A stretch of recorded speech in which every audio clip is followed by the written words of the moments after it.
friends. What is going on, everybody? What is going on, everybody? Everybody, come on into the room. Come on into the room. My name is JeffLightssyJr. This is the Victory Formation Sports Show right here on JeffLightssyJr. YouTube, Facebook, and wherever you get your podcasts. Come on into the room. Let me know who you are, where you're from. Who you are, where you're from, and we got some cool stuff to talk about today regarding Jackson State football, HBCU football, and everything that I've been hearing out here on these streets. I've been going for a while, and this is the first live show. I think this is the first live show, call-in show of 2023. So come on in. Yeah, what up, Jacktown? Jacktown7785. And everybody, leave your comments. We'll pull them up in the chat because we got Jackson State to talk about. We got Ed Reed to talk about. I want to hear from you all on the new year or some of these players that have been committing, that have signed. I've talked to a few of them. I have a few more lined up. So we've got some really dope stuff. What's going on, Jeffrey Shanks? What's going on, Mika? How you doing, Miss Donna? How is everybody doing? How's everybody doing? So come on in, hit that thumbs up button on your way. We're just going to play the bumper, and we got a lot to talk about right after the bumper. So stay tuned, hit that thumbs up button. Thank you guys for joining us, and I'll see you right after the bumper. Stay tuned.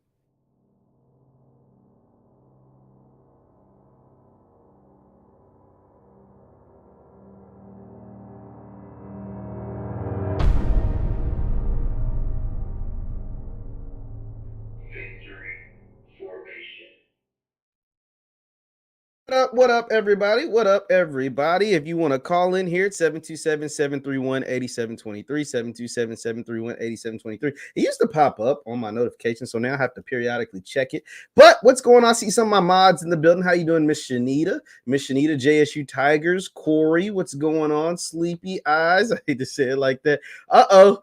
Marquall, this is my boy right here. Marquall, Corey, class 07 JSU. What's going on, Mississippi in here? So here's a couple of things we got to talk about. And you can go ahead and call in if you want to. Phone lines are open. You can call in all you want. But today I'm here to talk about a couple of things that I've been hearing. I've been keeping my ears to the streets. I got back from Vegas, and now I want to hear from you guys because there's a lot that's happened since I last been on here on live call-in. It's a whole lot that's happened. First thing that's happened, we found out a couple of we did some investigative digging, and we found out some of the coaches. We've talked about that in previous shows, and that's cool. We see some of that stuff. What's going on, Daryl and Mikey Taylor and Kingdom Ambassador Eddie, all you guys, Miss Shanita, my mod. So I've been told, shout out to my folks out there in these streets that let me know, just for the JSU fans, you seen the picture, you seen the cover art.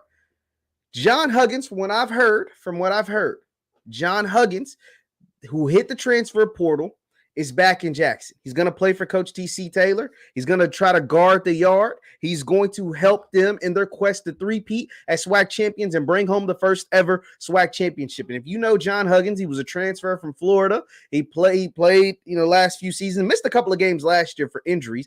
DB, safety, corner, hybrid, and he is a big-time playmaker because he plays in the box and he hits hard. He makes a lot of plays in the backfield. So John Huggins, from what I've been told, John Huggins is back on campus. So if you see the thumbnail to this video, you see it's a picture of John Huggins. Shout out to my boy Mark Wall. He said JSU by 30 all year, baby. Yeah. So also, and if you can do me a favor, hit that thumbs up button. We're starting to get a few folks in here. What's good, Frat? Mackie Taylor. What's good? 06 to the good bros. Daryl. Let's see Miss Sabrina. What's going on? And so John Huggins being back is huge because John Huggins gives you more depth at that safety position, gives you more experience at that safety / defensive back position. And it gives you a guy that can play. You know what I mean? Like, because JSU's bringing in a ton of guys, right? Like, and they're at one point, they're just guys. You know what I'm saying? Like, we think that they're good players, but you really don't know. You're kind of hoping that they're good players. You're expecting them to be good players, but you really don't know until they actually hit the field. Right? Like, you don't know. I mean, there's a number of reasons why people transfer, and sometimes they transfer because they're just not good enough to play where they're at. And so that's why having a proven guy like a John Huggins, who had 22 tackles, including like 3 or 4 tackles for loss from a safety defensive back position, is big. That's huge. That's huge because you know what you're getting in John Huggins. You're getting experience. You're getting a guy that can play. You're getting a guy that can hit. You're getting a guy that can make plays. You're getting a guy that's been able to start for you for 2 years. So that's huge, getting him back. Another thing that I heard, just what I heard. I told you I keep my ears to the streets, man. The folks down at Jackson, they show me a lot of love. They let me know. Yes, it is great news, Bishop. It is great news. He was in Riggins' video. Okay, yes. So that's huge. He was in Riggins' video. RQQ. Hey, no offense to the Qs. Y'all know who started it first. Y'all know what's up. Okay, but anyway, and so what up? What up, Cortez? You're new here. Thank you for joining. Thank you for coming through. So Huggins is back.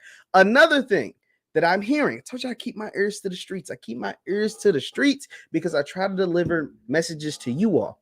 I also have heard that JSU is in deep talks. Now it's not official. Deep talks to bring back Baron Hobson. Baron Hobson was a linebacker for the Tigers the last couple of years, number 47. If you guys know the Tigers, number 47. Baron Hobson, if you get Baron Hobson back with the additions that you've made and with John Huggins coming back, I think you're the favorites in the SWAC again. The only reason why everybody won't choose you as favorites in the SWAC is because of FAMU. Now, don't get me wrong. FAMU's made a ton of great things. They've done a ton of great things, but until you prove that you can beat the champs, I'm still choosing the champs, especially when the champs, JSU in this case, has so much talent.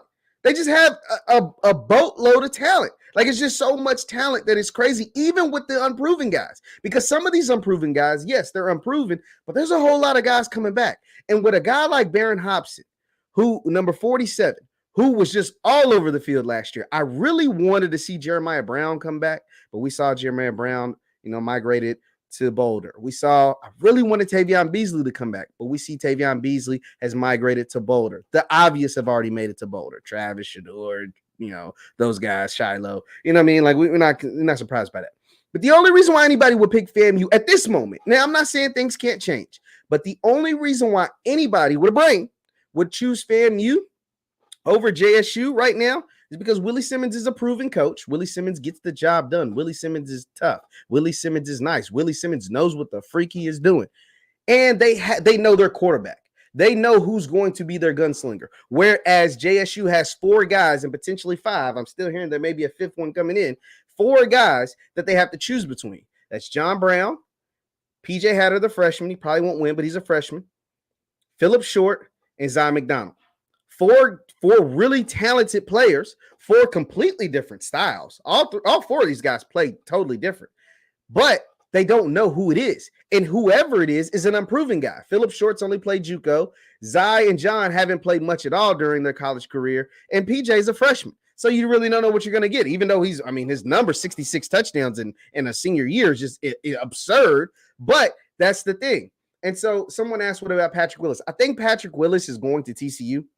Patrick was on an official visit to TCU like this year, like a week ago. I think he's probably at TCU. I think that ship has sailed. And speaking of Patrick and Geronte, that's the thing. So yes, Mike, with Geronte coming back, and if you can get Barron to come back with some of these other guys that you brought in, like, they're improving, but somebody's going to be good out of the bunch, whether it's Jarvis Jenkins or some of these other guys that you brought in. But with Gervonta and if you're able to get Barron back, y'all seen that attacking style defense that Dennis Thurman was able to put out there on the field. The reason why they were so successful is because they had dogs. You're losing Justin Reagan to the pros.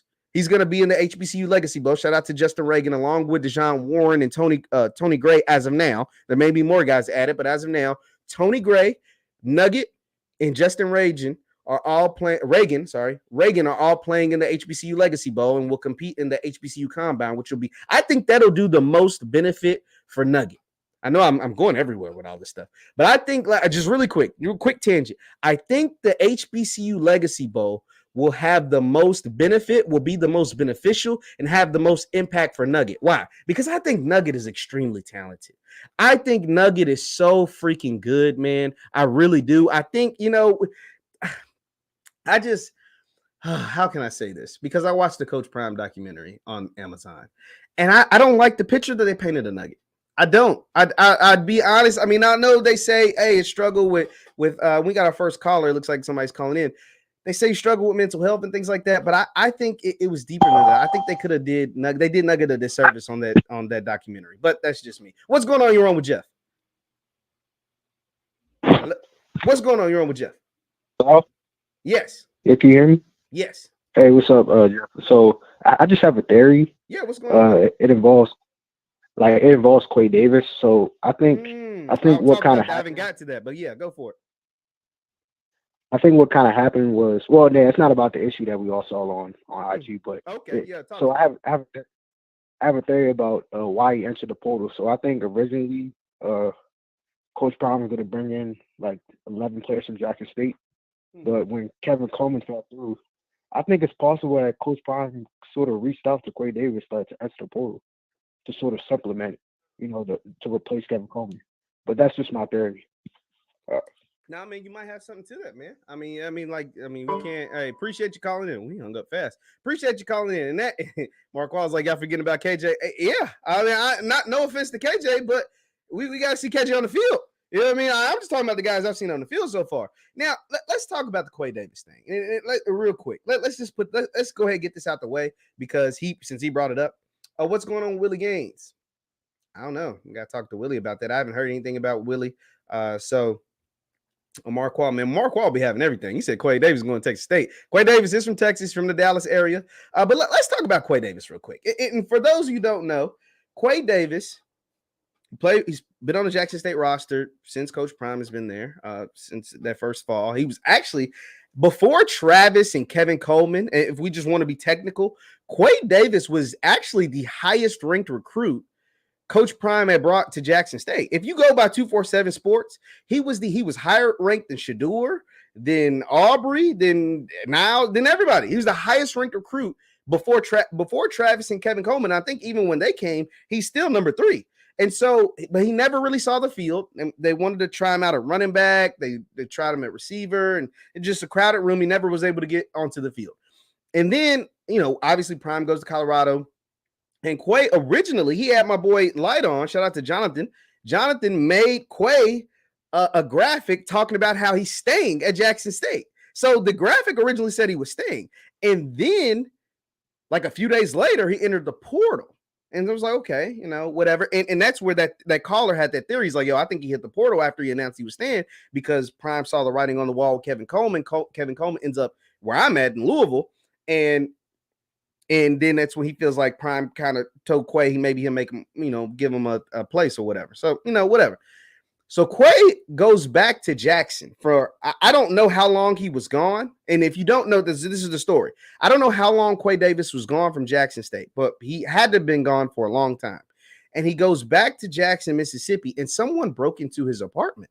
And he showed that all over Instagram. And I hate that for that young man because that's wrong. Somebody going in and stealing all your stuff. I mean, I've had my stuff broken into before. It's the worst feeling in the world. You just feel violated. It's not cool at all, bro. It's not cool. Like, it's just not.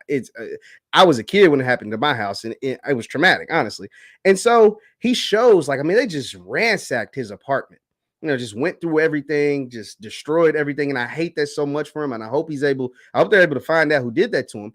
But what I didn't like from Quay, what I did not like from Quay was that he made it seem like it was the school's fault that his apartment got broken into. Now, I don't know about y'all. But I just told you I've had my place broken into before. Break-ins happen everywhere. Break-ins quite literally happen everywhere in the country. That break-in had nothing to do with Jackson State. That break-in, from what I understand, from what I was told, his apartment is off campus, and he has either one or multiple roommates. And so, having that information, because I still feel bad for him, and I still hate that it happened. It still should have never happened. But to kind of pin that on Jackson State, like that was the university's fault, like that was JSU's fault, like they could have prevented that, like they had something to do with that, just wasn't right. That just wasn't right to me. I don't know about y'all, but I can't, that was not cool to be like, oh, you know what I'm saying? Like almost like, oh, JSU, it's y'all fault this is happening to me and y'all want me to stay and this is how y'all do me. No, dog. No. Now, don't get me wrong. It's not cool that someone violated your place, went into your space and destroyed your property. That's not cool at all. And whoever did that needs to be held accountable for that. But you can't put that on the university. You can't put that on TC Taylor, Coach O, Ashley Robinson, President Hudson, the good folks, the good fans and supporters of Jackson State. Now, somebody down there had something to do with that, but it wasn't them folks. You know what I mean? Like, there wasn't them folks. So I don't know. Those are that's my biggest thing. That I don't know, like I just didn't like that. That was the only problem that I had with what he put out there, is that he made it seem like someone from the university had something to do with his stuff getting broken into. Be sure to hit that thumbs up button, man. We're starting to get kind of heavy in here. We got a couple of hundred deep. Shout out to DJ Scrap Dirt, man. Shout out to DJ. Let me read some of these comments. It says, Jeff, people still have had stuff stolen from me on campus in the 80s, but people steal all the time and everywhere. It's not just a JSU thing. Just say you don't want to be a JSU. And that's the thing. Perfect, Miracle. If you don't want to be there, just say I don't want to be there. But don't try to make it seem like you're leaving because someone from the university or someone broke into your place and stole your stuff. That's not like someone. I'm not saying someone didn't come into your place and steal your stuff, but don't put it on the school. Don't put it on the university. Don't put it on the football program. Don't put it on Coach TC, Coach O, none of that. Because that to me is unfair to them. Now, don't get me wrong. You can put it on social media and be like, damn, somebody broke into my stuff, messed up all my stuff. Man, this ain't cool, dog. Like, I don't like that. That's it. But to be like, you know what I'm saying? Like, be like, oh, this is the university fault. That wasn't cool to me. Be sure to hit that thumbs up button, man. You can call in here if you want to get in here. 727-731-8723. 727-731-8723. I do want to highlight a couple of folks. You guys know I shout out Tiger Talk all the time. Those guys are dope. They're good with me. I love those guys. They're awesome. Couple of other people I want to shout out because they keep me on my toes. They keep me informed. Believe it or not, these folks keep me informed, and they always like when I get on Twitter, I see them every single time I get on Twitter. The first person, someone called. Dang, my bad. If you want to call, my bad. Caller, if you want to call back. I must have missed it. Like I said, I used to get notifications about that, but I don't know what happened with that. But the first person I want to shout out on Twitter, and I hope I'm saying the name right. I hope I'm saying it right. I don't know. Jelena, I think she is a freshman at JSU. Yo, she be on it. Jelena has the scoop on everything. She be on top of all of it. She's tweeting all the recruits. She's letting I always know when folks is getting offered.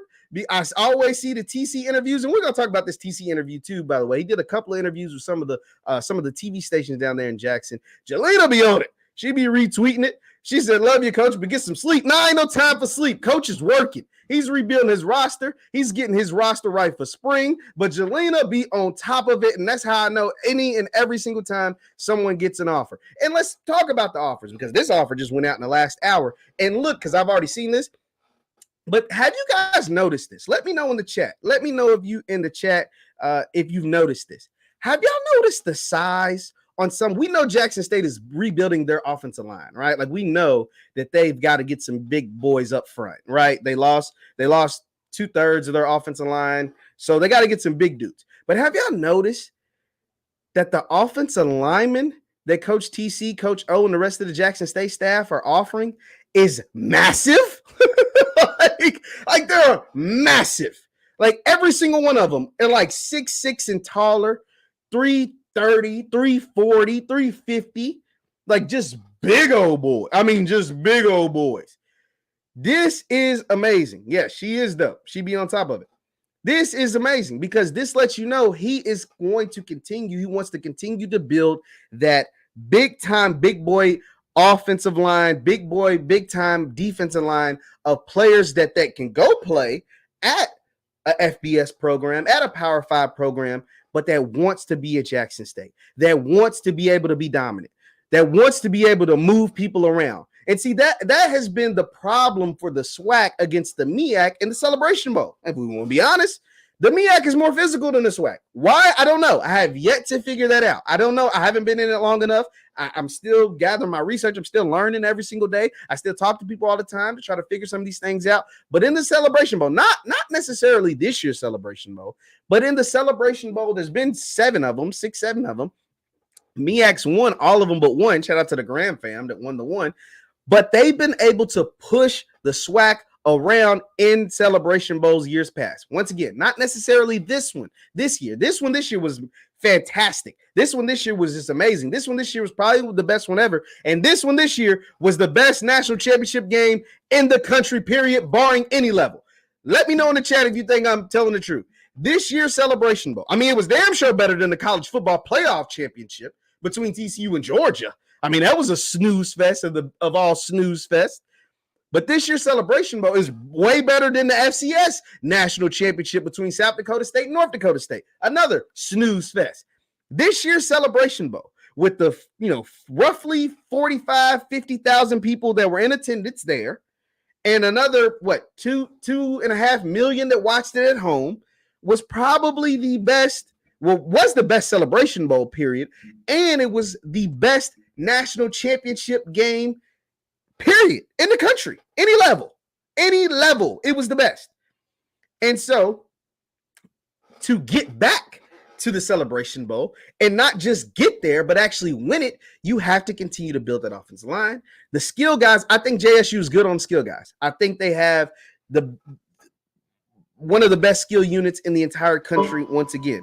Dang, my bad. If y'all calling in, man, my bad, man. I'm sorry. I'm missing all the calls today. Call back if you want to call in 727-731-8723, 727-731-8723. But I think JSU has the best skill unit in the entire SWAC once again. I think they have one of the best skill units in the country once again. When you talk about receivers, if Willie Gaines come back, whether he does or not, oh, that's cool. But when you're talking about a Trevante Rucker, you're talking about, there we go, I think we got a call. You're talking about a Malachi Wideman. You're talking about a Rico Powers back. This is a tough skill unit with Savion Wilkerson, 1,000-yard rusher in the backfield. What's going on? You're on with Jeff.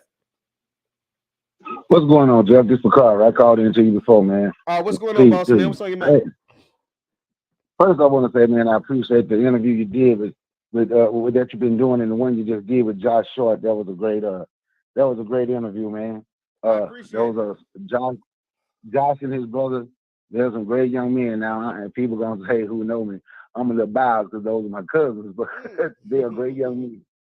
They are great young men. Now, when Quay Davis put that on, I'm gonna say this right. I'm what the youth call old, but I don't beat up on the youth. I'm 51, right? Okay. But what Quay Davis put on YouTube and blaming Jackson State, right? I'm going to tell you something. A lot of people in this chat probably will. But, it's easy to beat up on anything black. And his disrespect for what he was playing came from his head who recruited him there, Deion Sanders. He's been disrespectful to Jackson State and all HBCUs. So anybody who love him and want to be under him, they're going to do the same thing. He's following the leader. But nobody tried to embarrass him when he got in his troubles. The reason a couple of those Power 5 schools left Quay Davis alone. And I'm not going to mention what he did. That is a good point, sir. You make it. I'm with you when you're right. You're making some points there. His coach actually came to his defense. Jackson State and Prime and all those guys actually came to his defense. So you're making good. And even when the Clarion Ledger tried to paint Quay as a villain, Coach Prime and JSU stood strong behind him. And really, so I'm with you. I'm right there with you. And so now the disrespect is uncalled for, but black people in this system, in this country, we are easy targets. We're easy targets for everybody. So now we have become easy targets for ourselves, especially HBCUs, man. You should just hear some of the things people say about, I'm talking about black people. And then some of these people that call themselves pro-black. They have a problem with HBCUs. We have a problem with being around one another. We all of them, when they look at their leader who's searching for white acceptance, Deion Sanders. And I know you like Deion Sanders, but I lost a lot of respect for him. I'm just going to be honest. Actually, I have little to no respect for him. Little to no respect. But they want to take black culture to go be around white folk because that's how they want to be accepted. You don't want to be respected with your own. You want to be accepted by people that that didn't want you there at all. So, and that's all I have. And, and these young men, and I hope some of these young men, wherever they go, I wish them the best of luck, right? I hope Colorado don't win a game. I'll be honest. I hope they do it if the players deliver. I hope they be okay. But if they don't win a game, it wouldn't bother me. But I do wish those young men success. Even Quay Davis, I wish somebody could pull him to the side and let him know that was wrong. Because I won't beat up on the youth. I would talk to the youth. but somebody have to let them know. Somebody have to let them know when they're wrong. Man, I thank you for taking my call, man. Peace and one love, man. Hey, Everybody, I'm gonna keep tuning in, bro. Peace. Hey, I appreciate you calling in, man. It means everything. Be sure to call again, bro. I appreciate it. No, yeah, I mean what he said is absolutely right. And I had a conversation like this with Dr. Boyce Watkins. I don't know if you guys know Dr. Boyce Watkins, but Dr. Boyce Watkins is like family to me. And we had this similar conversation. He has conversations like this all the time on his platform, just about white acceptance for Black people. And I feel like I have a total non-bias from this because I didn't go to an HBCU. Now I'm super, I mean, as y'all see on my wall, like I'm a Black scholar, right? Like I love Black people. I didn't attend an HBCU. I actually attended a PWI. If you've been on this channel, you understand this. I went to Western Kentucky University. I've never made no bones about that, but I was introduced into this HBCU space when Coach Prime came over, and I loved it. It mixed all of my favorite things. It mixed Black people, Black culture, and football, music, food, and sports. It's all together. And so that's why I was like, yo, I ain't going nowhere. I ain't never leaving. Like this, like it's like once you get ingratiated into it and you learn about these things, it's hard for you to ever turn back. And that's why books like Powernomics and Black Labor, White Wealth and stuff are very important to read. And studying people like Malcolm X and Elijah Muhammad, and et cetera, et cetera. But to say all of that, it's like, yeah, some of the biggest critics of Black folks are some of the what Dr. Boyce would call, Dr. Boyce coined this term, and I thought it was hilarious at the time, but then it became more and more true. And I know this is not about football. We'll get back to football. But he said some of the biggest white supremacists in the community is Black people. And when he first said that, I laughed. I was like, yo, that doesn't make no sense. Like, what are you talking about? But then I started seeing things. And when Deion went to Colorado, it really opened it up. It really showed. It was like, yo, like, okay, you can be happy for him and you can justify why you feel like he should have went there. And that's cool. Like, that's fine. I'm going to still talk about Prime. Like, that's cool. I didn't like it, but it was cool.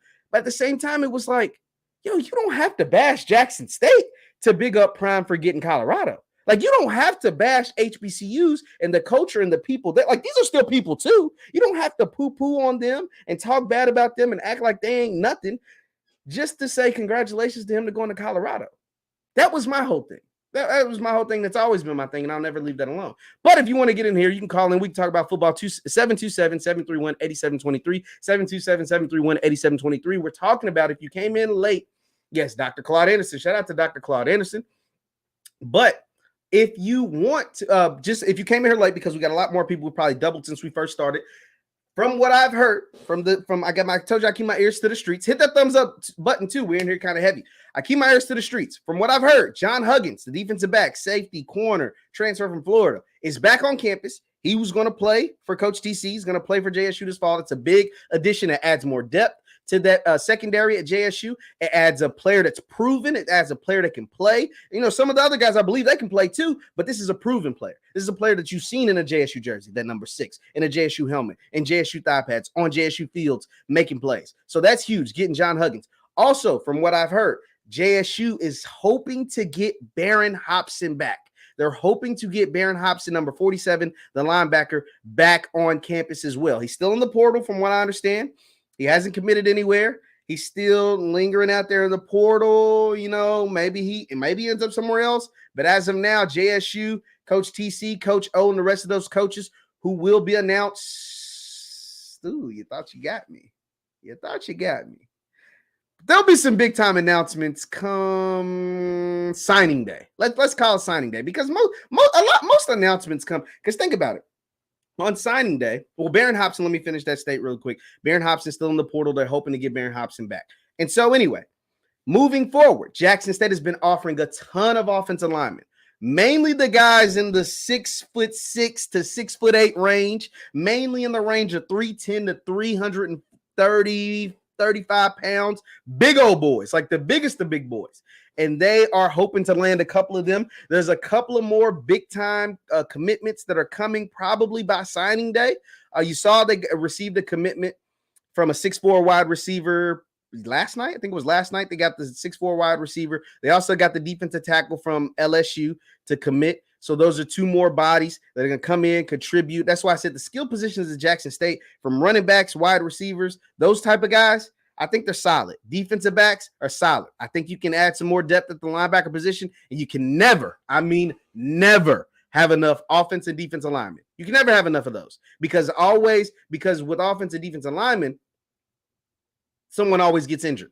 It's a physical game. Those are physical positions. So you need depth behind those guys. And so getting more offensive linemen, I think you can expect more commitments on the O-line. I think you can expect more commitments on the D-line. But signing day is going to be a big day for Jackson State in February. What's going on? You're on with Jeff. Hey, how's it going, Jeff? First time caller. This What's is going on? England with Eddie. How you doing, Eddie? Yeah, I'm pretty good. I'm doing pretty good. I'm 53 years old. I've been a Jackson State fan for about 40 years. Oh, yes, sir. And oh yes. And I'm from Mississippi, but I've been living in Texas for over 20 years. Okay. So I am a diehard Jackson State fan. And I wanted to say about the crime, when people talk about the crime in Jackson, a lot of that crime is due to, if you notice, you know Larry Hoover, correct? Yes, sir, I do. I'm going to give you a little insight about the SIP. Larry Hoover's born, he's from Jackson. Wow, I had no idea. He was born in Jackson. I'm going to go off topic a little bit, but I'm going to give you a little insight about the SIP. The Black P. Stone Ranger leader, he was from Mississippi. Okay. The Gangster Disciple leader, he was from Mississippi. People in the South, I'm a 60s baby. People in the South in the 40s, 30s, and 50s, they migrated to Chicago. Yes, I do. They migrated to St. Louis. So it's a lot of connection with the gangs when you see a lot of crime in Jackson area. So you got families there. Mm-hmm. So when families get in trouble in Chicago, Detroit, Milwaukee, they come back to the South. And they got a connection. It's a deep connection that only the people from the SIP really know how deep it is. So when you see a lot of crime, that's part of it. You got a lot of gangs. A lot of people don't understand it. They don't know it nationwide, but being from the South, from the SIP, us, the people that are from there, we know, why some of the crime is there. But it don't make it right. We would all like for it to go away. But Mississippi, Chicago, Detroit, Milwaukee, those areas got strong connections. St. Louis. Very strong connection because you got families. So if you're born in another place, let's say, for instance, like Snoop Dogg, he's born in L.A., but his family's from Mississippi. Mm-hmm. So when you grow up, that's all you hear from your mother and father, and uncles and aunts. You're still a product of Mississippi because they have the ways, the culture. You understand what I'm saying? Absolutely. So everything that's in your household, they're going to be talking about the SIP. I don't care if you live in Hollywood. I don't care if you live in New York, Jamaica. Everything is going to come from where you originate from. Absolutely. And, like I said, I'm 53 years old. I just want to give some of the younger people an insight that they don't know. I'll say from the age of 40 up, we have a different way of how we was raised, mm-hmm. And, so it's another generation that's here today, but it doesn't make it right. I'm a JSU fan. I want to see JSU. Some of us old cats, we wanted Jackson State to leave the SWAC years ago, some of us. But when we used to talk about it, people it was like unheard of. They didn't understand what we was talking about. We're like, Jackson State has they're in the right position to move up. They got the fans, they got the numbers, they have the facility, and the only thing they need to do, like every other HBC, they need to get the administration. You got to have people that's passionate about their job, not just someone that has a degree and you give me a job because you know me, Jeff. You understand what I'm saying? Yes, sir. I appreciate it. We got some other folks on the line, though, but I appreciate you calling in, sir. Okay, have a good one. You too, Mr. Eddie. Yeah, you too. Now that's funny because the Mississippi connections to a lot of things that I do know, because a lot of, like you said, when slavery ended and the Great Migration, a lot of people from Alabama, Mississippi, Louisiana migrated north, right? A lot of them went to St. Louis, a lot of them went to Chicago. Most of them, a whole lot of them went to Chicago. In Chicago, some went over to Texas. You know what I mean? Like, I understand all of that. I did not know Larry Hoover was from Jackson, Mississippi. Had no idea. Like, that That just blew my mind. But that is pretty interesting to say the least. Yeah, JSU not moving out. I don't see JSU moving out of the SWAC. I don't think it would be beneficial to JSU or the SWAC for them to move out of the SWAC at this point. I don't know what it was like, years ago. I mean, but at the same time, I think the SWAC as a whole, including JSU, continues to rise in relevancy. I told you we're going to talk about Ed Reed. Now, from what I understand, Ed Reed's introductory press conference will probably happen. It was, if they didn't get it in by Friday, it's probably going to happen either Monday or Tuesday next week. We see more and more pictures of Ed Reed popping up with Bethune-Cookman gear, popping up on Bethune-Cookman's campus. He was on Bethune-Cookman's campus talking about the DeMar Hamlin situation, and prayers up to DeMar Hamlin. Looks like he continues to recover. But Ed Reed is there in Daytona Beach. Ed Reed is actually sending out offers. We've actually seen kids, young athletes, refer to, hey, I just got off the phone with, and they tagging him, Ed Reed. Just got off the phone with Ed Reed. Thank you for extending the offer. Let me see if I can find a couple of those, because Ed Reed's out here putting in work. Even though he hasn't been formally introduced, he knows he's the head coach of Bethune-Cookman. We know he's the head coach of Bethune-Cookman. And so, like, you're seeing tweets like this one. Shout out to Yard Talk, Miss LaShonda Love. She's been retweeting the heck out of stuff. And so, like, she's another person that I see a lot of information from. LaShonda Love, a.k.a. Yard Talk HBCU on Twitter. You see Ed Reed after a great conversation with 20 ER, meaning 20 Ed Reed. I'm blessed and honored to say I've received a scholarship from the University of Bethune-Cookman. So, is it the University of Bethune-Cookman or is it Bethune-Cookman University? Somebody let me know in the chat. I don't know which one it is. But Ed Reed's out here putting in work, because the name SWAC and the conference, the SWAC, holds weight. And people will say, and to some extent, it's like, oh, Deion Sanders, the reason why you're only able to do whatever. Yeah, but somebody had to give Deion Sanders a chance, because Arkansas didn't do it. Florida State didn't do it. But the school in the SWAC, the school in Jackson, Mississippi, gave him the chance. BCU. So, yeah, Bethune-Cookman University. Yeah, kids will learn that. They mess that up all the time. But, yeah. So, to say that, yeah, he played a big part in it. We're not acting like he didn't. But they played a damn big part in making sure he got to Colorado. And I think a lot of fans were excited when he went on CBS Morning after, the weeks of, back and forth between him and university or whatever. He finally went on CBS Morning with Gail and all those other folks on CBS Morning, and it said, if it wasn't for Jackson State, I wouldn't be here. And I think that's all the people wanted. I think all they wanted was to hear from Coach to say, if it wasn't for Jackson State, I wouldn't be where I am right now. And I think a lot of people, when they heard that, slept better at night. I think a lot of people, when they finally heard that, finally was able to put it all to rest, everything that's transpired with Coach Prime. What's going on? You're on with Jeff.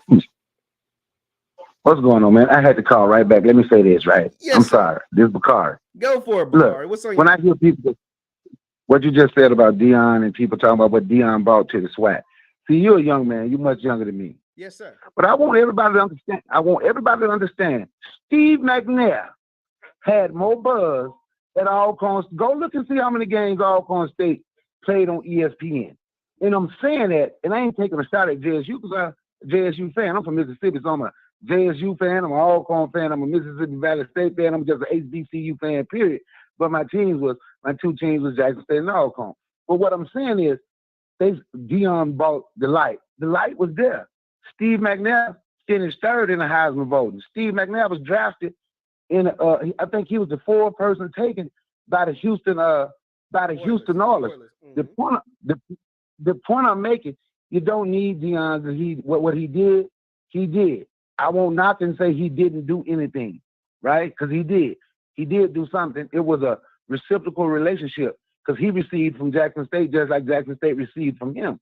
But if we continue to get good players and we continue to win, and when Jackson State go out next year and beat Texas State, and we continue to can get to where we can compete and beat these smallest FBS schools, you understand?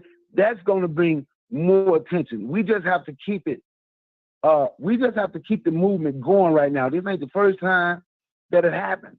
You can go on YouTube now. You can find Steve McNair at Alcorn State, and you can see some of his games that he played on ESPN too. On ESPN, Let me push back on you a little bit, though. Let me push back on you a little bit, because you're not wrong at all, first of all, about none of the Steve McNair stuff. Like, we all know that. The only difference between then and now, one, that was over 20, that was in the 90s. This is 2023. And so what I'm saying is kids that are in college right now, except for like Stetson Bennett or something, they weren't alive when that happened. Right, the only kid in college that's left that was alive when Steve McNair was playing at Alcorn is Stetson Bennett. I mean, like, but besides that, we're talking about most kids 18 to 24, and this is the new age of social media. And so, in the new age of social media, a lot of these kids didn't know a whole lot about HBCUs. They know about some of their favorite players. They know about or some of the best players of all time, the Jerry Rices of the world, the Walter Paytons, the Michael Strahans, et cetera,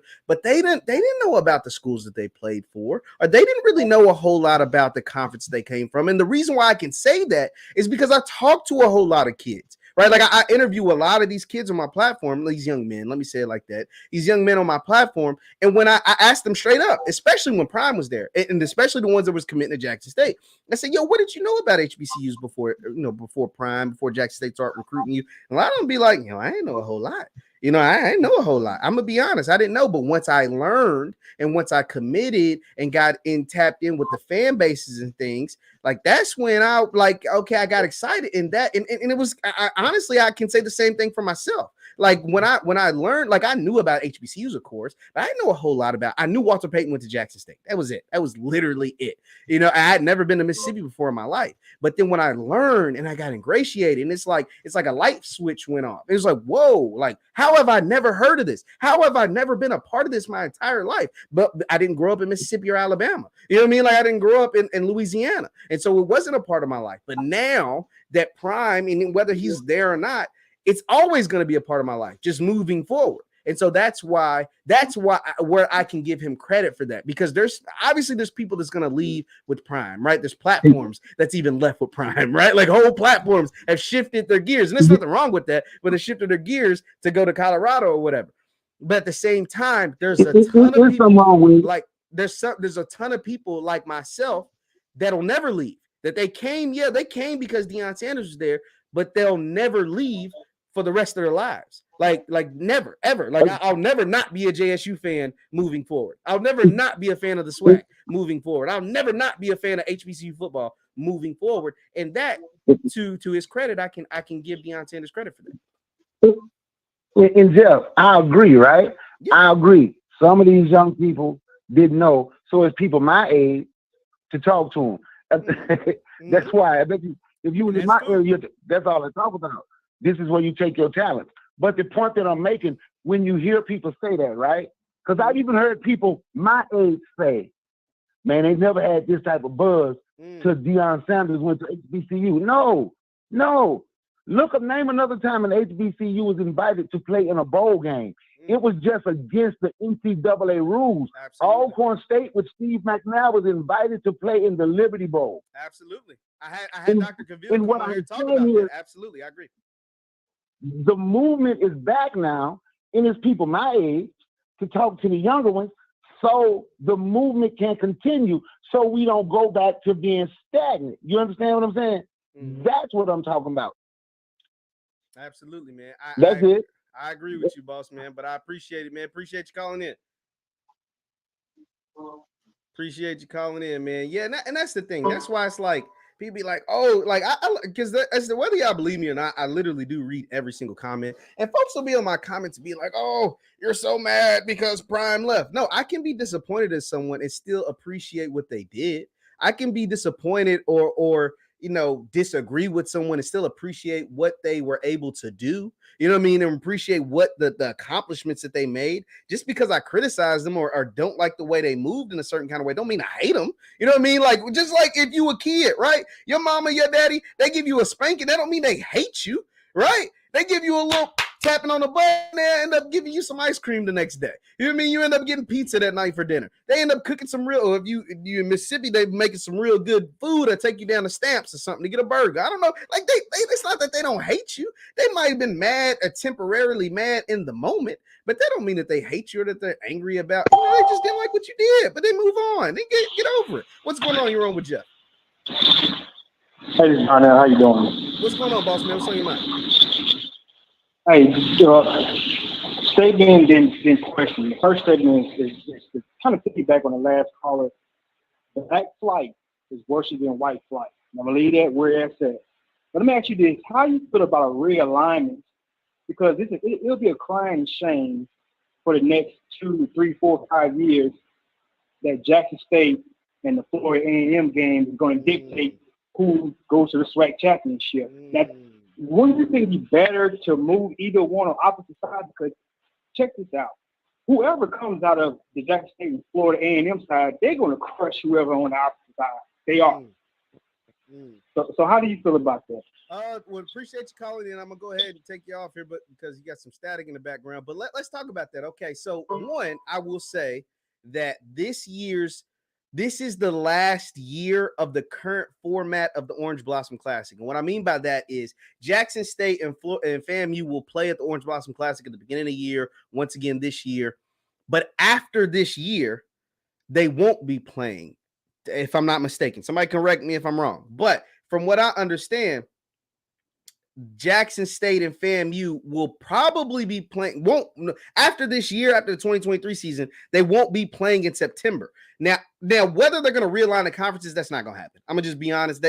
Conferences don't do that. The only thing that could possibly happen, and because there are 12 teams in the SWAC, and I honestly would prefer if this happened like sooner than later, is they'll probably get rid of divisions. You see a lot of conferences right now, the ACC and the Pac-12, different conferences, they're getting rid of divisions. And what that does is that allows the two best teams, no matter who they are, no matter what technical division they're supposed to be in, to play in the SWAC championship. And so therefore, if the SWAC gets rid of divisions, which I hope they do, which a lot of the big conferences are doing this, and I think it's a smart, logical thing to do. If you get rid of the divisions, if FAMU only loses one game against Jackson State and Jackson State goes undefeated in the conference, those two, no matter who was the best in the SWAC West or whatever, those two would meet in the SWAC championship game on the home field in this scenario of Jackson State. And that would be the rematch that everybody would love to see. That's why you see Alabama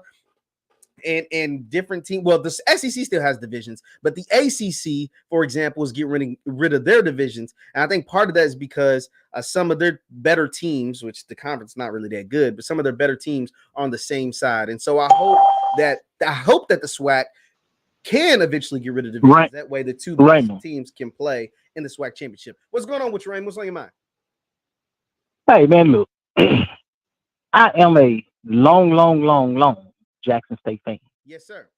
And I wish people will stop saying Deion Sanders put the light on the SWAC. He did not. That's a lie. Okay, why you say that? If you go back, and read and dig up, I'm gonna tell you the ones that put the light on the SWAC. You go back to the Marino Castles at Alcorn. You go back to Eddie Robinson at Grambling. You go to W.C. Gordon in Jackson State. You go to the Valley with the gunslinger Archie Cooley. Man, they was averaging 70 and 80 points a game. Absolutely. Okay, now you go down there at Southern with Pete Richardson. Those are the ones that put the light on the SWAC. Just because Deion Sanders won 2 back-to-back SWAC championships, go do your research. How many did W.C. Gordon win? How many did Can I push back on you for a bit, though? I'm not disagreeing with nothing you said, by the way, but I do want to push back. And so here's the thing, and here's why I don't want to step on any toes, but I think I can give a good perspective because I'm not from Mississippi. I'm not from the SWAC. I'm an outsider, but I love it, right? Like I'm an outsider that kind of adopted this, that really loves this thing. What I will say is all of those things that you're saying are true. Hell, the 49ers, Bill Walsh, a lot of his West Coast offense comes from the offense that they ran at Mississippi Valley. So I get it. I'm right there with you. What I will say is, though, all of those teams, people that you're knowing, they had a light in their region. The SWAC was regional. It was very regional when it came to what I mean by that. It was big in Mississippi. It's big in Alabama. It's big in Louisiana. It was somewhat big in Texas. It had a nice little base, and it has some folks in Florida. But when Deion came, and with the advantage and the invention of social media and all the press that he was bringing, he made the swag global. He made the swag, and we can't deny it. He made this, and not to say that wasn't never national before, right? The previous caller brought up Steve McNair, but Steve McNair was in the 90s. That's right. We're 24 years removed from the 90s, right? But Deion came and made the joint global. Like folks that had never heard of black college football are now forever fans. People that hadn't 2 years ago, they had never heard of it, and now they're forever fans. They're completely locked in. Well, and now you have other. How is that possible? What do you mean? How is that possible? What do you mean? How is that possible when Jackson State have 4 Hall of Famers? Who don't know the Hall of Famers that come from Jackson State? Who don't know the Hall of Famers that come from Grant? No, I mean it's not to be argumentative, but this is just the truth. I just what rock have they been living under?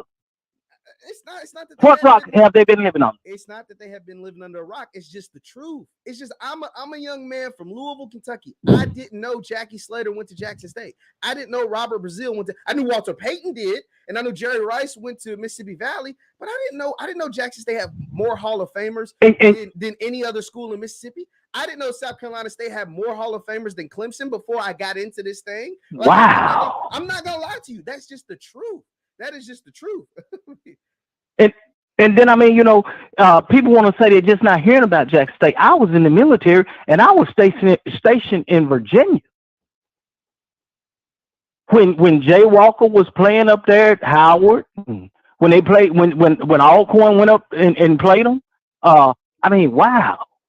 I mean, yeah. Once again, I mean, once again, Jay Walker played in like the mid 2000s. That's 20 years ago. Guys that are guys and gals that are like in my generation. I'm 27 years old. I didn't know Jay Walker was. So they don't want.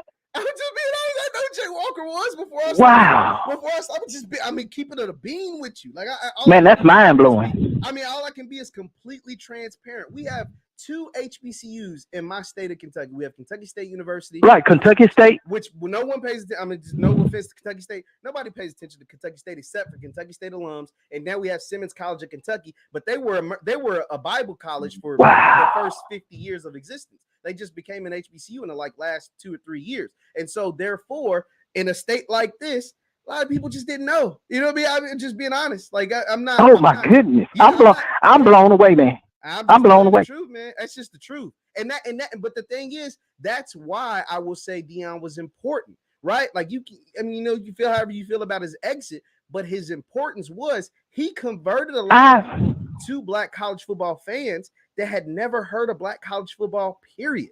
And that you can. Well, I mean, I'm gonna say this. I don't mean to cut you off. I'm gonna say this. Deion Sanders' exit don't bother me one way or the other. Because that's like I tell people, it was a Jackson State before he came there. Absolutely. It was a Jackson State that made Deion Sanders, and it's going to be a Jackson State tomorrow. Absolutely. I completely agree with you on that, sir. And that's why I say, like, that's why I came on here and with such glowing remarks after my visit to Jackson, because, like, I was covering it from afar, and I loved it. I was like, yo, it looks so lit, looks so dope. But then going there, and it's like, whoa. Oh, this TV is one thing.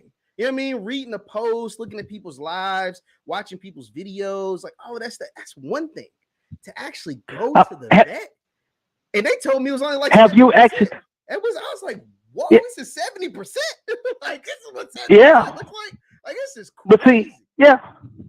But see, I grew up in this stuff. I'm from Mississippi. I'm only 35 miles from the vet.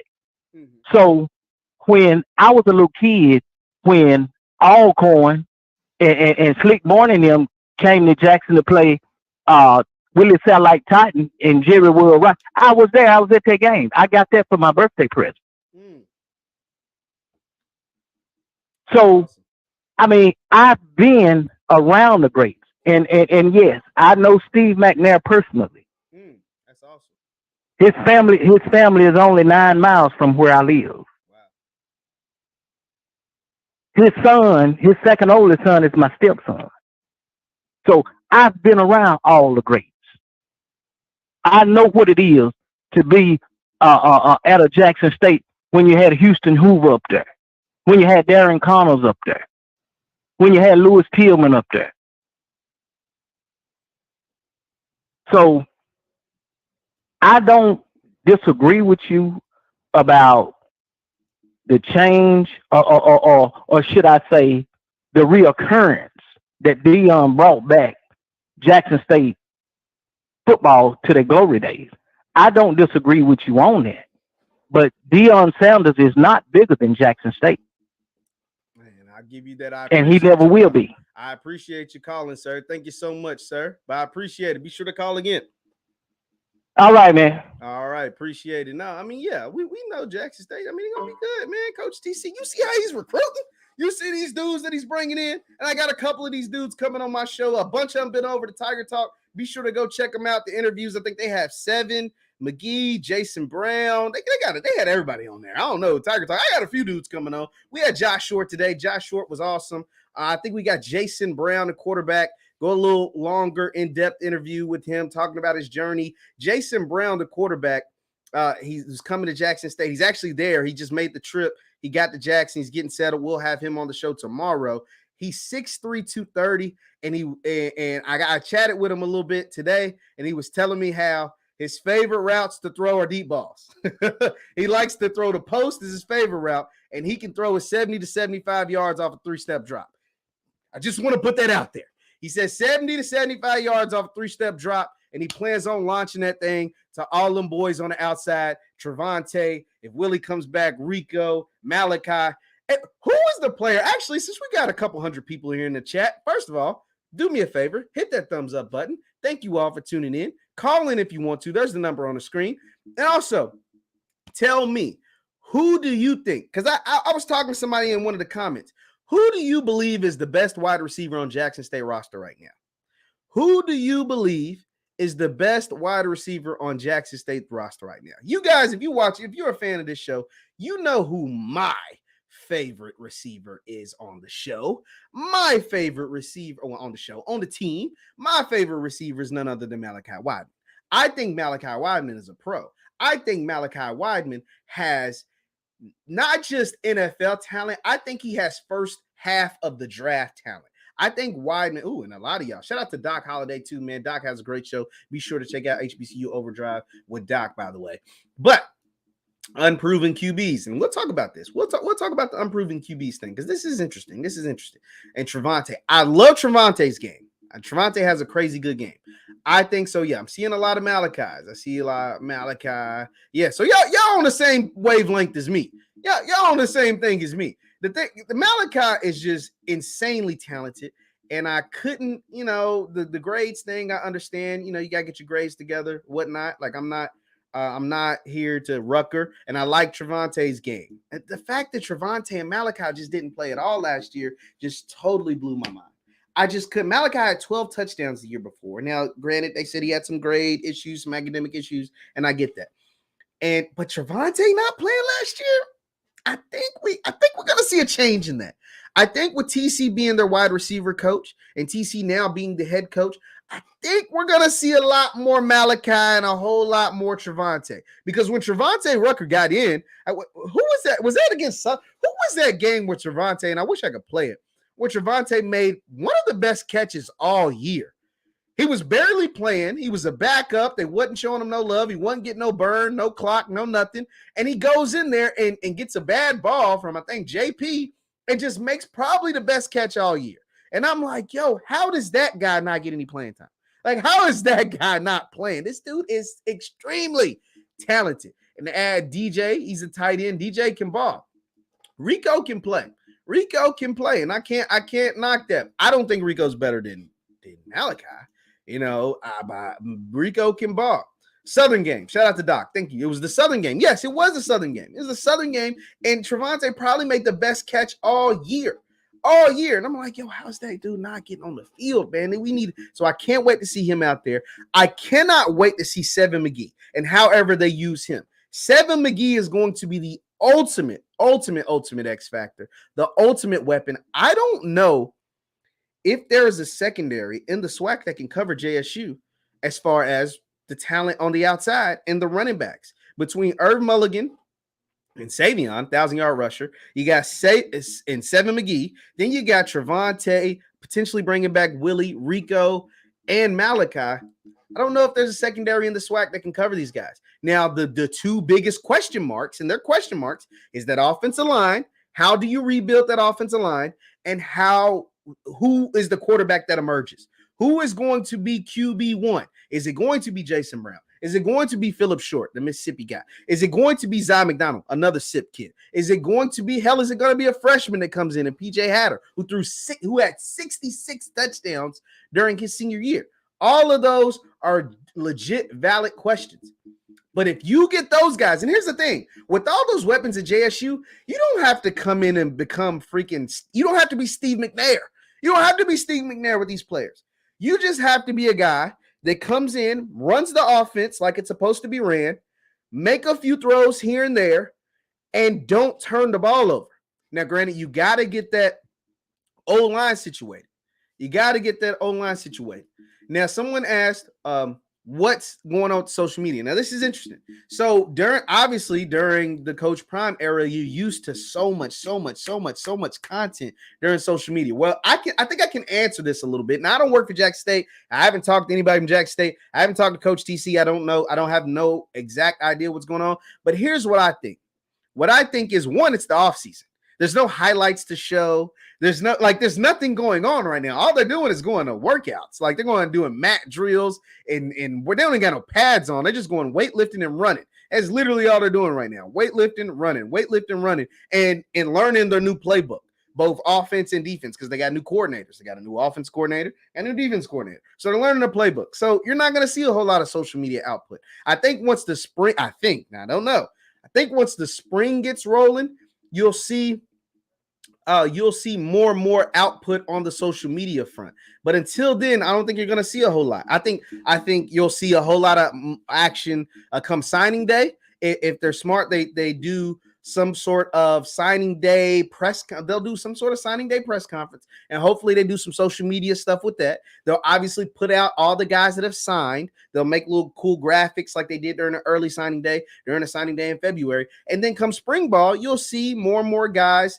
You'll see more and more output on the social media. Now, will it look like it did when Deion Jr. was running the social media? I don't know. I don't know. I think it'll look somewhat like that. It may not be completely like that, but I think once you start seeing the coaching staff gets announced, I think around signing day, you'll see players get announced, and you'll see more and more social media output on that end, as far as, the social media content that you're used to seeing over the last couple of years. Let me look at some more. Now this is actually cool, right? Mark Wall points this out. So, and from what I've been told, there will be night games will be returning to the vet. So a lot of y'all during them hot. Hey, shout out to y'all. That's why I know Jackson State got one hell of a fan base, because y'all were showing up with no shade inside the vet when it was 1,000 degrees outside at the 1 o'clock kickoffs. The 1 o'clock kickoffs, y'all were showing up and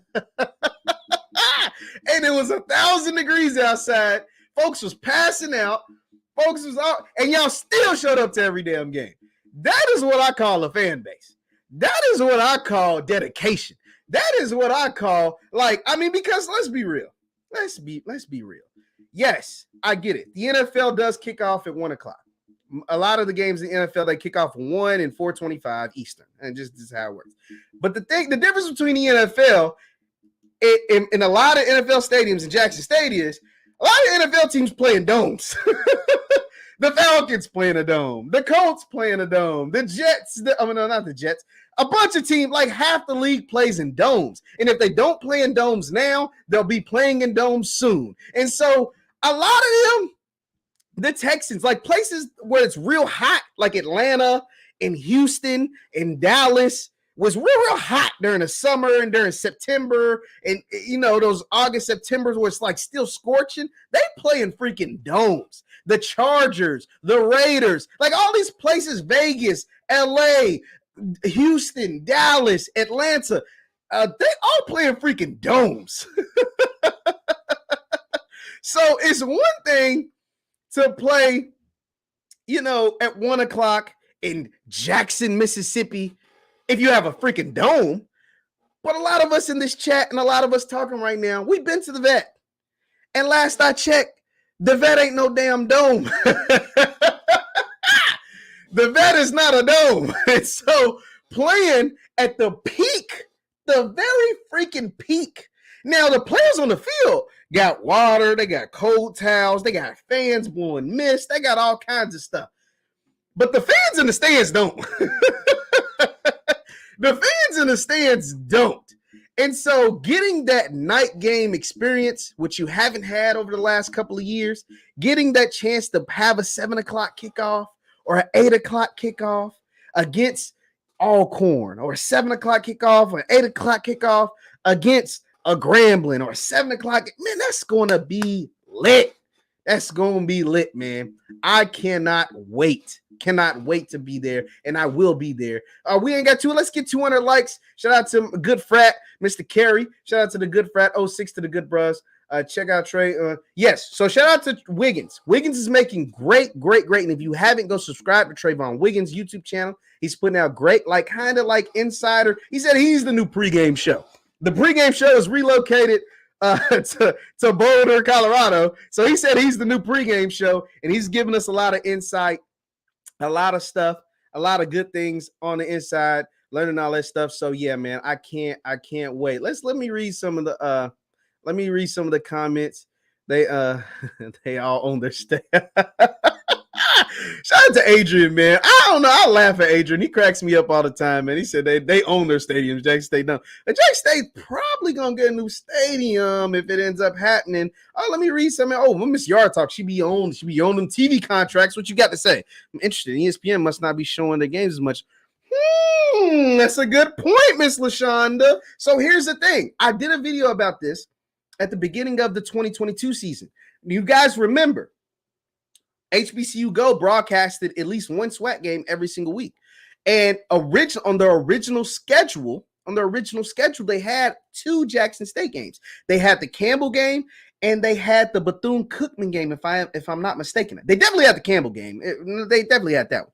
And then, like a week later, that was from the leaked schedule. And then a week later, the HBCU Go schedule came out and they had no Jackson State games. It was like, what happens? Well, HBCU Go has what's called secondary rights. And ESPN has, primary rights. And so in their primary rights, they get to choose what games they want and give HBCU Go whatever's left. And if you watched any game on HBCU Go this year, you much rather have your game on HBCU Go than ESPN Plus. I'm going to repeat that one more time for the folks in the back. You much rather have your game on HBCU Go than ESPN Plus any day of the week and twice on Sundays. Now, what I will challenge every SWAC school, not just Jackson State, but each and every SWAC school to do, what they will need to do is they will need to upgrade their media departments. And by media departments, I mean upgrade their cameras, upgrade their sound system, upgrade all of that. Now it's going to cost money, and it's going to take, us and all these different folks to help them get there. But they will have to, if they want to continue to rise, right? If they want to continue to have great coaches come into the programs, great players to come into the program, great administrators to come into the programs, they have to do their job too. And we have to put the onus on the university to make sure you upgrade your facilities. And because HBCU Go, as of now, is only broadcasting 1 game a week. And so if you unfortunately have to be on ESPN Plus and not HBCU Go, then your game's probably going to be crappy. It's probably going to have a crappy quality. It's probably not going to be the way it should be. Now, if you end up on HBCU Go, like Grambling was on there like 3 times this year. Shout out to Grambling. They was on HBCU Go like 3 times, and then they had their game on NBC with the Bayou Classic. So they were straight. You're a team like Grambling, you get 3-4 games on HBCU Go or 3-4 games on national television, or Jackson State with Prime when they were getting games on ESPN2 and different things like that, then you're okay.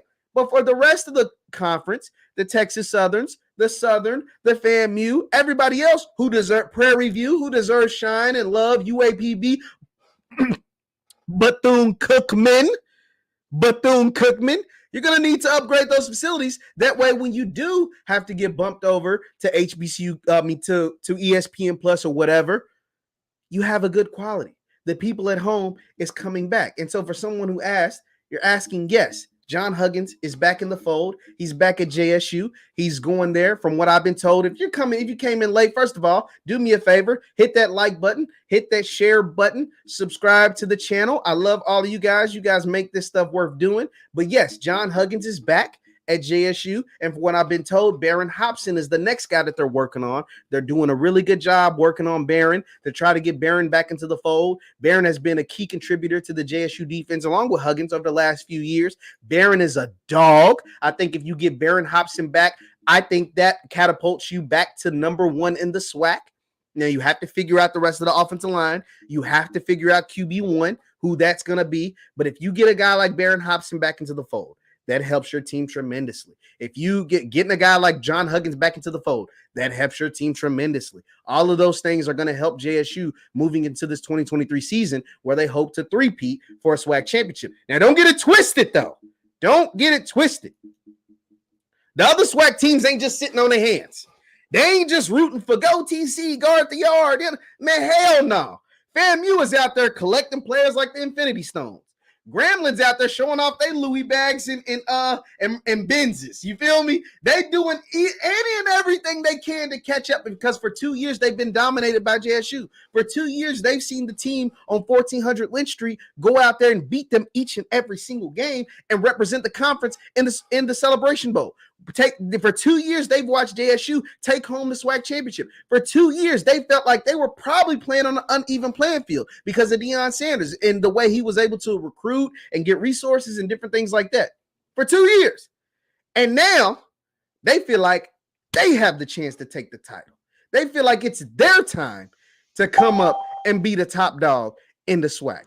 Whether that's going to happen, we have to wait and see. What's going on? You're on with Jeff. What's going on, Jeff? This is Doc Holliday, HBC Overdrive. What's going on, Doc? What's on with you, man?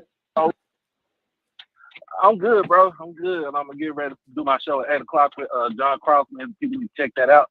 Yes, sir. But, yeah, I'm like what you said. Like, my whole thing is we have to take control, not say take control, but take more of an initiative when it comes to what's going on right now. What you mean? Talk to me. Meaning like we, take advantage. That's what I mean. Take advantage of what's going on right now. Like with Ed Reed, you got Ed Reed coming in. So, like market Ed Reed. You need to market Ed Reed. It's the same thing you did with you market Jackson State, you market Ed Reed and Bethune. Just market all the schools out, that's out there, and try to put us back. We're gonna be back. I mean, because the SWAC is gonna stay at the top, regardless of the situation that what happened with Coach Prime and stuff like that. But I just think we just need to kind of take advantage of it, and that's all I can say. That's all I can say. Put my 2 cents in. Yes, just take advantage of like social media and everything. I completely agree with you. And also, because I'm a Jackson State alum, bro. Them 1 o'clock games do not feel right, bro.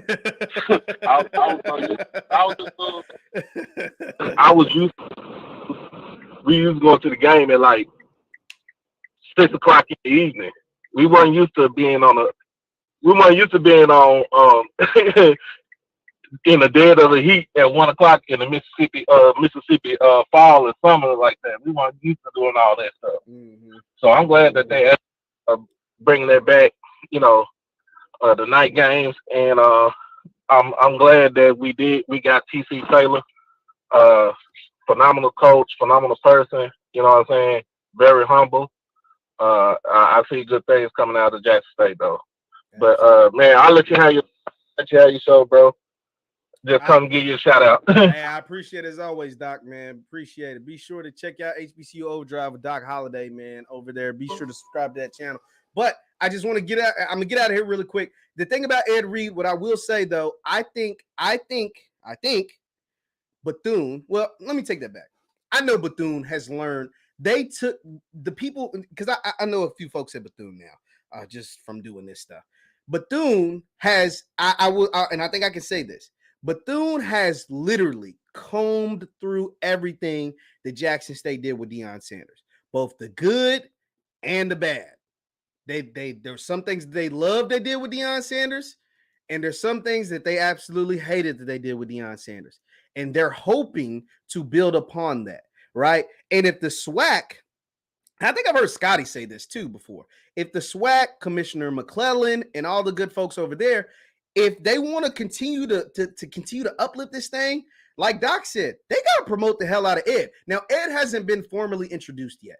And so that won't happen until I don't think until either Monday or Tuesday, something like that.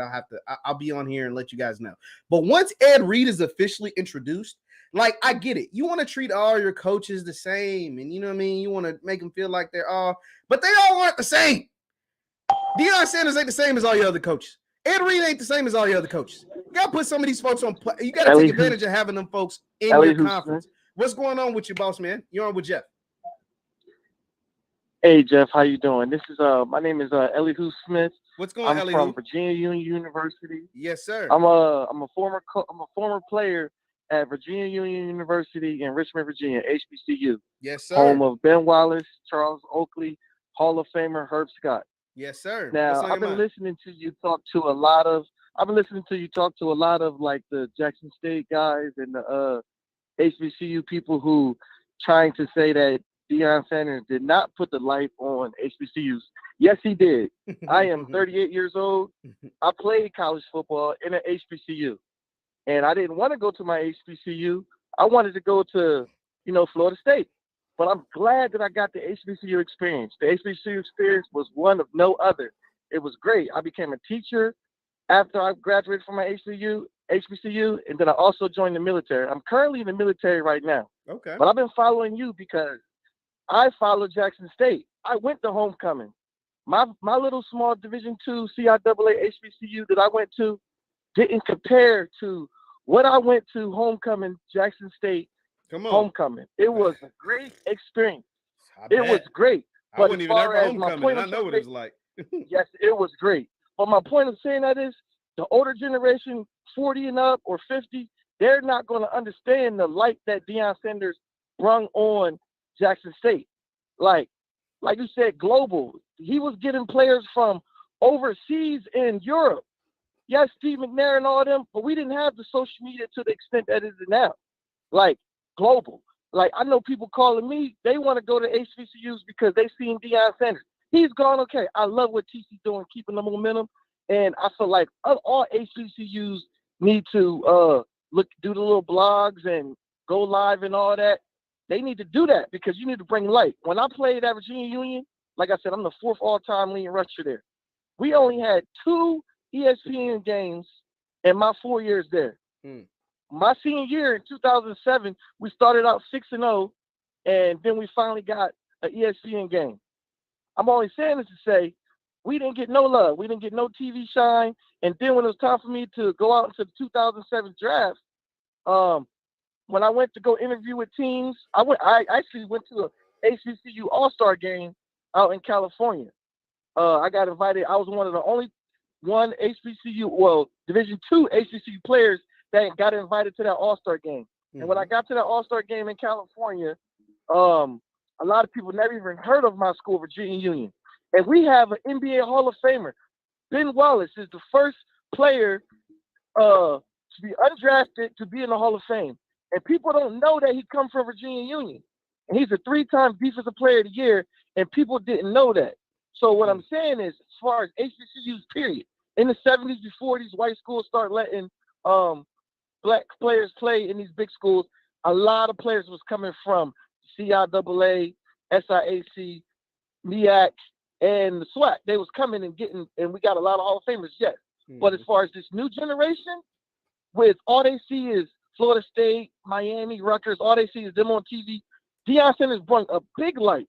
So the older guy, he got upset with you. I just wanted to call and tell it, kind of bridge that a little bit. I understand why he was upset, but he cannot diminish what Deion Sanders did. He brought a light. He made it. I like how you put that in terms of making it global. Like you said, he made it global. He just recruited a dude from England. Yeah. You think that dude from England would have seen us if he didn't know that a Hall of Famer, Deion Sanders, a gold jacket, was the only coach in college with a gold jacket. Now we got Ed Reed, another coach with a gold jacket. We got to keep it going. Yeah. I'm gonna get off of here, but listen, all I'm saying is we got to keep this momentum going. I was a coach at an HBCU. I was only getting paid $15,000, and I coached there for 6 years. Like, we're underpaid, and I understand what he said. He wanted to look out for his coaches. I'm glad some coaches stayed, and some people going to take it on the chin for the cause. Everybody's not going to take it on the chin for the cause of the empowerment of Black people. So I just want to say, man, I like what you're doing. Keep up the good work. I'm glad I got through. And I appreciate you, man. I follow you. I've been following you, man. You keep up this good content. I appreciate it, Elihu, man. Be sure to call again, man. Appreciate you calling in. Yeah, no, that's the thing. Like, one thing I do want to say, because I don't want to keep talking about Deion Sanders. Like, we're talking about Ed Reed, we're talking about the swag, we're talking about JSU, we're talking about Grambling. First of all, let me shout out to Elihu. That was a good call. Hold on. Let me, because since I got a lot of y'all in the chat, be sure to hit that thumbs up button, by the way. How do you guys feel about Grambling in the Louis bags and the Gucci bags and all of that stuff? Like, do y'all like that? Well, did y'all think that was clean? Did y'all think that was hard? Did y'all think that was corny? Like, how'd you guys feel? Let me see if I can pull up, if you don't know what I'm talking about. Grambling hosted some recruits. As far for the recruiting, for a recruiting visit weekend type thing. And they had, a lot of them were posting with like Louis bags and Gucci bags and stuff like that. Let me see if I can pull something up. I think I have one of them.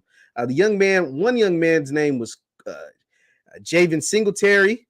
This is kind of what it looked like. Let me go ahead and share. What you guys think? Did y'all think that was corny? Did you think that was clean? This is what was happening. So they had recruits on a visit, and they brought out the Benz trucks. You see there's some Louis Vuitton baggage. You know what I'm saying? There's some Louis, LVs, bunch of checkerboard bags, big Mercedes truck in the back. You got Coach Hugh Jackson. Shout out to Coach. Man, y'all can never get me to say a bad word about Hugh Jackson. You feel me? Hugh Jackson came on my show, so I ain't gonna never say a bad word about Coach Hugh. And he coached my Raiders. You feel me? And he had a non-losing record with the Raiders, but that's neither here nor there. But you feel me? You see, they players got the bags in the background. You know what I'm saying? They styling and profiling. Hell, let me read some of y'all comments. How'd y'all feel about that? Oh, y'all thought it was trash. Y'all thought it was, you know what I'm saying? They said Grambling flexing, like Ajima. I liked it. I didn't think it was bad neither. You know what I mean? The Power Fives do it. You know what I'm saying? At least use real products. Y'all saying these was knockoffs? Kevin, you saying these is knockoff bags? Come on, bro. I don't know, but I ain't never owned no Louis. So yeah, if the P5s do it, why not? Exactly. You know what I'm saying? Like, I ain't trying too hard, tacky, we can Cord. Why was this, bro? Why are y'all mad at Coach Hugh, bro? Like, I thought it was, I don't know, they might win 4 games. Like, dang, bro. Like, I don't know. Let me read some more. Y'all comments coming terrible. Like, come on, JSU would never typical Grambling. Like, bro, I don't know. I thought it was kind of fly. I don't know. I thought it was kind of fly, ratchet. I mean, I thought it was all right. You know what I mean? Like, I ain't one. But then, I don't know if y'all saw. So, hold on. Let me exit out of that. I don't know if y'all saw. But someone did have something to say about this. Someone that doesn't play for Grambling. Let me see if I could find this. And it's a guy you JSU fans know kind of well. So, okay, we got another Grambling player, right? So let me go ahead and show that. We had another Grambling player that came out and said, he was showing off like the recruiting visit. You feel me? Like I said, got the Louis luggage. You know what I mean? Deion, the one who said I brought my luggage with me, and it's Louis. You know what I'm saying? So he was showing off the whip. Feel me? His drip, his Grambling drip. You feel me? Inside the car, on the phone with the pads, and all that is just new age stuff. I don't know. You on the phone with it, but it's got the cool little edits hitting your gritty. You know what I'm saying? Gritty started right there in Louisiana, so you got to hit the gritty one time. And so this happened. This young man put it out there. CJ put that out there. And then another is Savion Wilkerson. Savion, JSU 1,000-yard rusher, all swag performer, HBCU All-American. Goes, did Mercedes-Benz or Louis Vuitton give you an NIL deal for these pictures? You talk about petty. You talking about petty. And the thing is, and this is why I mess with Savion heavy, right? This is why Savion gets an A+ for this. Because here's the thing. He could have just said, did Mercedes-Benz or Louis Vuitton give the Grambling players an NIL deal for, their photo shoot or whatever? He could have did something like that. But he went to this man, this young man, CJ, he actually tagged him. Like when you quote tweet somebody, they actually see this. And so he didn't subtweet. He didn't sneak this. He asked a genuine question like, yo, you take a lot of pictures with Gucci bags and Louis bags and you know what I'm saying, and Mercedes-Benz, but are they paying y'all for this? Are you getting any bread from this? Are you making any money from this? And the answer is no. Now, that's not to say young CJ or any of these other Grambling ballers can't get NIL. I don't know if Louis Vuitton does NIL deals. Mercedes does, definitely. We know Shadori got one. But that was just funny. I just thought that was funny. I don't know. Oh, what do y'all think? Yeah, I think that was funny because I thought it was hilarious. The fact that he didn't sneak this. Now, I thought, now what, Miss LaShawn? I know she ain't just going to let me sit there and let Savion get that off like that. She going to say, does Savion have any? You ain't going to talk about Grambling without Miss Love coming through like, yo, I mean, Savion, you got a whole lot to say. What's your NILs looking like? You know what I'm saying? The answer is no. Well, I don't know what this answer is, honestly. Shout out to Savion. But that was funny. It was all love. Shout out to Savion. Shout out to Grambling. Yeah, I know I'm always rocking with the Gram fam. You know what I'm saying? Coach Hugh Jackson came on my show. I mean, you forever locked in. You know what I'm saying? Ain't no switching up. But I got to get out of here, man. Thank you guys so much for tuning in. Once again, this is Jeff Lightsy Jr. This is the Victory Formation Sports Show right here on Jeff Lightsy Jr. YouTube. Be sure to hit that thumbs up before you head out. Also, if you want to follow me on Twitter and Instagram, some of the funny things that I put out there on social media, Twitter, Instagram, and I'll be on TikTok sometimes. TikTok, it's at JLightsy7. You can go follow me right there. Thank you as always so much for tuning in. Be sure to hit that thumbs up button on your way out, and I will see you guys next time.